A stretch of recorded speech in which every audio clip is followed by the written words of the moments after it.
नमस्कार दोस्तों, शास्त्र ज्ञान में आपका स्वागत है। मैं बहुत खुश हूँ कि आप आज हमारे साथ हैं। अगर आपने अभी तक चैनल को सब्सक्राइब नहीं किया है तो जल्दी से करें ताकि आप हमारे सबसे नवीन अपडेट्स को मिस न करें। मैं यह कहना चाहता हूँ कि आप सभी का धन्यवाद करता हूँ जो इस समृद्धि भरे समुदाय का हिस्सा बने हैं। आपका समर्थन हमारे लिए अत्यंत महत्वपूर्ण है और यही हमारे चैनल को मजबूती देता है। बिना और कुछ कहे चलिए शुरू करते हैं। ब्रह्मा पुराण ग्रंथ का आज 31वां दिवस है, लेकिन इससे पहले इस वीडियो को लाइक करना न भूलें और नीचे अपनी राय देने के लिए कमेंट करें। मुझे आपसे बात करना बहुत पसंद है और यह वाकई मेरे चैनल को एक जीवंत अवस्था का स्थान बनाता है। तो बिना किसी देरी के चलिए शुरू करते हैं। कल हमने देखा श्री सूर्य देव की स्तुति तथा उनके अष्टोत्तर नामों का वर्णन। आज देखिए पार्वती देवी की तपस्या, वरदान प्राप्ति तथा उनके द्वारा ग्राह के मुख से ब्राह्मण बालक का उद्धार। मुनियों ने पूछा, प्रभु, दक्ष कन्या सती ने क्रोधवश पूर्व शरीर का परित्याग करके फिर गिरिराज हिमालय के घर में कैसे जन्म लिया? महादेव जी के साथ उनका संयोग कैसे हुआ तथा उस दंपति में वार्तालाप किस प्रकार हुआ? ब्रह्मा जी बोले, मुनिवरों, पार्वती और महादेव जी की पवित्र कथा पाप का नाश करने वाली और संपूर्ण कामनाओं को देने वाली है। उसे कहता हूँ सुनो। एक समय की बात है, महर्षि कश्यप हिमवान के घर पर पधारे। उस समय हिमवान ने पूछा, मुने किस उपाय से मुझे अक्षय लोक प्राप्त होंगे, मेरी अधिक प्रसिद्धि होगी और सत्पुरुषों में मैं पूजनीय समझा जाऊंगा। कश्यप ने कहा, महाबाहो, उत्तम संतान होने से यह सब कुछ प्राप्त हो जाता है। ब्रह्मा और ऋषियों सहित मेरी प्रसिद्धि तो केवल संतान के ही कारण है। आथ गिरिराज, तुम घोर तपस्या करके गुणवान संतान श्रेष्ठ कन्या उत्पन्न करो। ब्रह्मा जी कहते हैं, कश्यप जी के यूं कहने पर गिरिराज हिमालय ने नियम में स्थित होकर ऐसी तपस्या की जिसकी कहीं तुलना नहीं है। उस तपस्या से मुझे बड़ा संतोष हुआ। तब मैंने उनके पास जाकर कहा, उत्तम व्रत के पालन करने वाले गिरिराज, अब मैं तुम्हारी इस तपस्या से संतुष्ट हूँ। तुम इच्छानुसार वर मांगो। हिमालय ने कहा, भगवान, मैं सब गुणों से सुशोभित संतान चाहता हूँ। यदि आप मुझ पर संतुष्ट हैं तो ऐसा ही वर दीजिए। गिरिराज की यह बात सुनकर मैंने उन्हें मनोवांछित वर देते हुए कहा, शैलेंद्र, इस तपस्या के प्रभाव से तुम्हारे कन्या उत्पन्न होगी जिससे तुम सर्वत्र उत्तम कीर्ति प्राप्त करोगे। तुम्हारे यहाँ कोटि कोटि तीर्थ वास करेंगे। तुम संपूर्ण देवताओं से पूजित होगे तथा अपने पुण्य से देवताओं को भी पावन बनाओगे। तदंतर गिरिराज ने समयानुसार अपनी पत्नी मैना के गर्भ से अपर्णा नाम की एक कन्या उत्पन्न की। अपर्णा बहुत समय तक निराहार रही। उसे उपवास से रोकते हुए माता ने कहा, बेटी उमा, ऐसा मत करो। उस समय वे मातृस्नेह से दुहखित हो रही थीं। माता के यूं कहने पर कठोर तपस्या करने वाली पार्वती देवी उमा नाम से ही संसार में प्रसिद्ध हुई। पार्वती की तपस्या से तीनों लोक संतप्त हो उठे। तब मैंने उससे कहा, देवी, क्यों इस कठोर तपस्या से तुम संपूर्ण लोकों को संताप दे रही हो? कल्याणी, तुम्होंने इस संपूर्ण जगत की सृष्टि की है, स्वयं ही इसे रचकर अब इसका विनाश न करो। जगन माता, तुम अपने तेज से संपूर्ण लोकों को धारण करती हो, फिर कौन ऐसी वस्तु है जिसे तुम इस समय तपस्या द्वारा प्राप्त करना चाहती हो? वह हमें बतलाओ। देवी ने कहा, पितामह, मैं जिसके लिए यह तपस्या करती हूँ उसे आप भली भांति जानते हैं, फिर मुझसे क्यों पूछते हैं?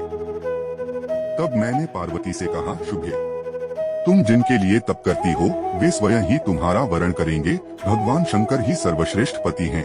वे संपूर्ण लोकेश्वरों के भी ईश्वर हैं। हम सदा ही उनके अधीन रहने वाले किंकर हैं। देवी, वे देवताओं के भी देवता, परमेश्वर और स्वयंभू हैं। उनका स्वरूप बहुत ही उदार है। उनकी समानता करने वाला कहीं कोई भी नहीं है।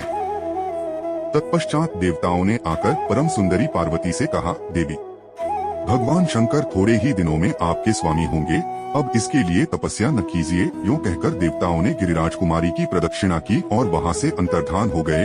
पार्वती भी तपस्या से निवृत्त हो गयी, किंतु अपने आश्रम में ही रहने लगी। एक दिन जब वे अपने आश्रम पर उगे हुए अशोक वृक्ष का सहारा लेकर खड़ी थीं, देवताओं की पीड़ा दूर करने वाले भगवान शंकर पधारे। उनके ललाट में चंद्राकार तिलक लगा था। वे बाह के बराबर नाटा एवं विकृत रूप धारण करके आए थे। उनकी नाक कटी हुई थी, कुबड़ निकला हुआ था और केशों का अंतिम भाग पीला पड़ गया था। उनके मुख की आकृति भी बिगड़ी हुई थी। उन्होंने पार्वती से कहा, देवी, मैं तुम्हारा वरण करता हूँ। उमा योग सिद्ध हो गई थी। आंतरिक भाव की शुद्धि से उनका अंतःकरण शुद्ध हो गया था।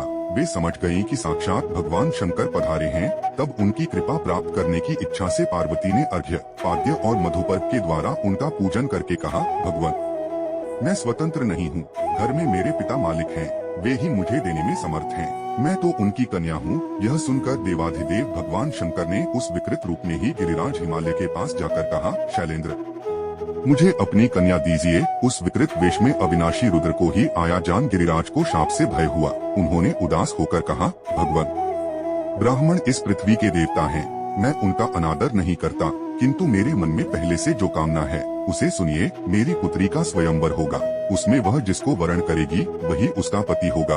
हिमालय की यह बात सुनकर भगवान शंकर ने देवी के पास आकर कहा, तुम्हारे पिता ने स्वयंवर होने की बात कही है, उसमें तुम जिसका वरण करोगी वही तुम्हारा पति होगा। उस समय किसी रूपवान को छोड़कर तुम मुझ जैसे अयोग्य का वरण कैसे करोगी?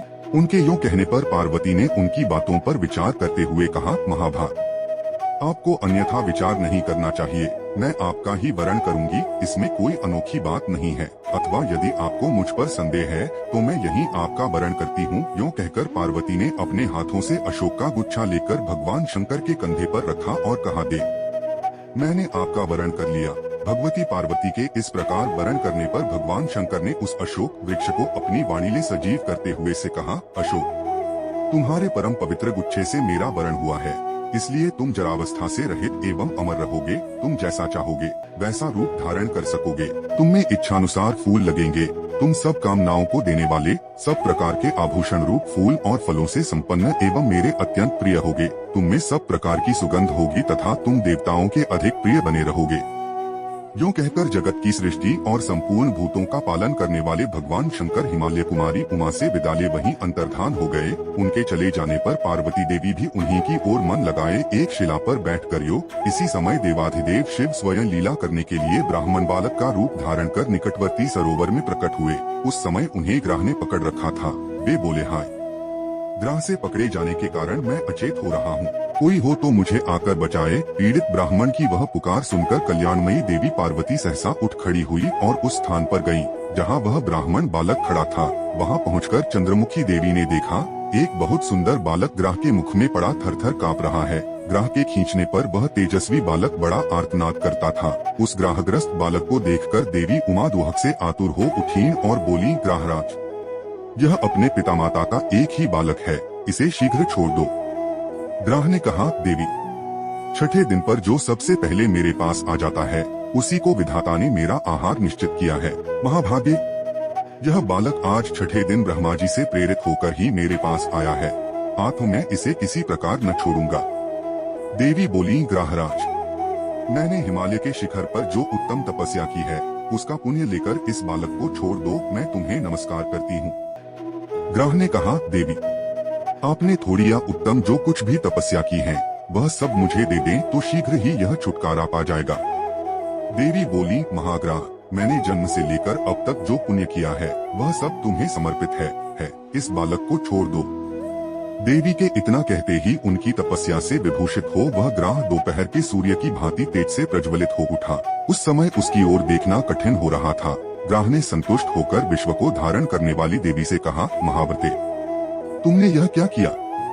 भली भांति सोचकर देखो तो सही तपस्या का उपार्जन बड़े कष्ट से होता है, अतः उसका परित्याग अच्छा नहीं माना गया है। तुम अपनी तपस्या ले लो, साथ ही इस बालक को भी मैं छोड़े देता हूँ। देवी ने कहा, ग्राह, मुझे अपना शरीर देकर भी यत्न पूर्वक ब्राह्मण की रक्षा करनी चाहिए। तपस्या तो मैं फिर भी कर सकती हूँ, किंतु यह ब्राह्मण पुनः नहीं मिल सकता। महाग्राह, मैंने भली भांति सोचकर तपस्या के द्वारा बालक को छुड़ाया है। तपस्या ब्राह्मणों से श्रेष्ठ नहीं है, मैं ब्राह्मणों को ही श्रेष्ठ मानती हूँ। ग्राहराज, मैं तपस्या देकर फिर नहीं लूंगी। कोई मनुष्य भी अपनी दी हुई वस्तु को वापस नहीं लेता, अतः यह तपस्या तुम में ही सुशोभित हो, इस बालक को छोड़ दो। पार्वती के यूँ कहने पर सूर्य के समान प्रकाशित होने वाले ग्राह ने उनकी प्रशंसा की, उस बालक को छोड़ दिया और देवी को नमस्कार करके वहीं अंतर्धान हो गया। अपनी तपस्या की हानि समझकर पार्वती ने पुनः नियम पूर्वक तप का आरंभ किया। उन्हें पुनः तपस्या करने के लिए उत्सुक जान साक्षात भगवान शंकर ने प्रकट होकर कहा, देवी, अब तपस्या न करो, तुमने अपना तप मुझे ही समर्पित किया है, अतः वही सहस्र गुना होकर तुम्हारे लिए अक्षय हो जाएगा। इस प्रकार तपस्या के अक्षय होने का उत्तम वरदान पाकर उमा देवी को बड़ी प्रसन्नता हुई और वे स्वयंवर की प्रतीक्षा करने लगी। उम्मीद है कि आपने आज के वीडियो का आनंद लिया होगा। अगर आपने कुछ सीखा तो वीडियो को लाइक करें और इसे अपने दोस्तों के साथ शेयर करें। अगर आपने अभी तक सब्सक्राइब नहीं किया है तो जल्दी से करें और हमारे शास्त्र ज्ञान समुदाय में शामिल हों।